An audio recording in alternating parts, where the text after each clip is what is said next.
Hello everyone, welcome to another car buyer's review from yours truly. Let's get going. The second generation Audi A6, the C5, was produced between 1997 and 2004.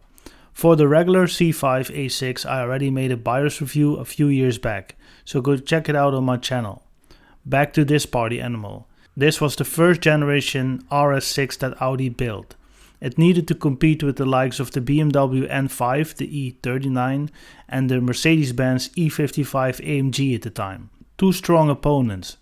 Where the BMW was the driving king, the Mercedes was a muscle car from Stuttgart with the famous 5.5 liter V8, just before the 6.3 liter in the E63 AMG came along. Back to Ingolstadt. The A6 was on the edge of sportiness and comfort. It had the friendliest appearance and still needed to make a name for itself. Today we will find out if it's still a good idea to consider buying one nearly 20 years after it went out of production.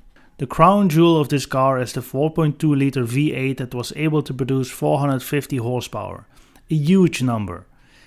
It is a 40 valve, 8 cylinder, 2 turbo, 4 cats, all-wheel drive powerhouse that exploded onto the market in 2002. Back in the days, Audi still had a lot to prove. It is loaded with technology and it has quite a good reputation in terms of reliability. That 4.2 liter already had a long track record within Audi's history. Today we'll take a look to find out if you still want one or you should consider buying a car in 2023. Talking about the engine, it has a few weaknesses that you will find at any manufacturer of high performance cars, like the seals, pipes, cam cover gaskets, they can all leak, as well as the intercoolers, the rising turbos, mass airflow sensors, lambda sensors, manifolds and engine mountings can break. Due to age and sport of driving, the amount of wear and tear can be higher. On the plus side, this is not a direct injection engine, so there's much less of a problem in terms of carbon buildup inside the engine.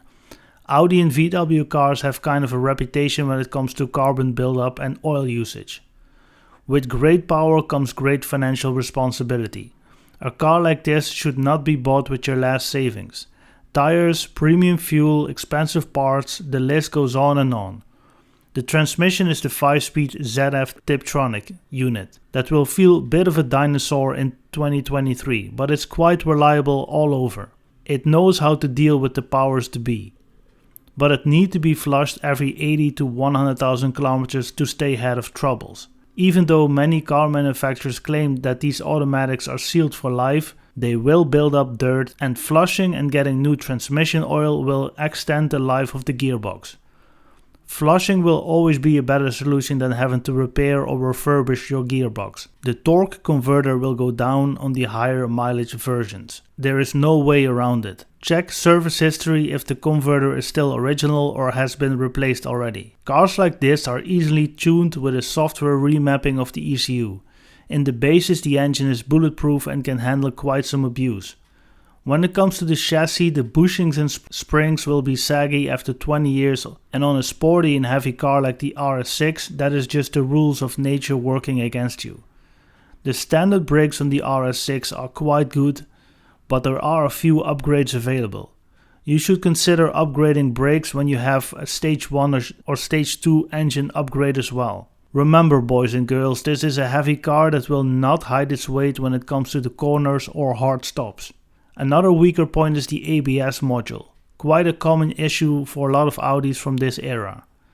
Then the bodywork, they are quite rust proof. However, finding new body panels will require you to put the internet upside down and search until you cannot keep your eyes open no more. Interior wise, the car has stood the test of time.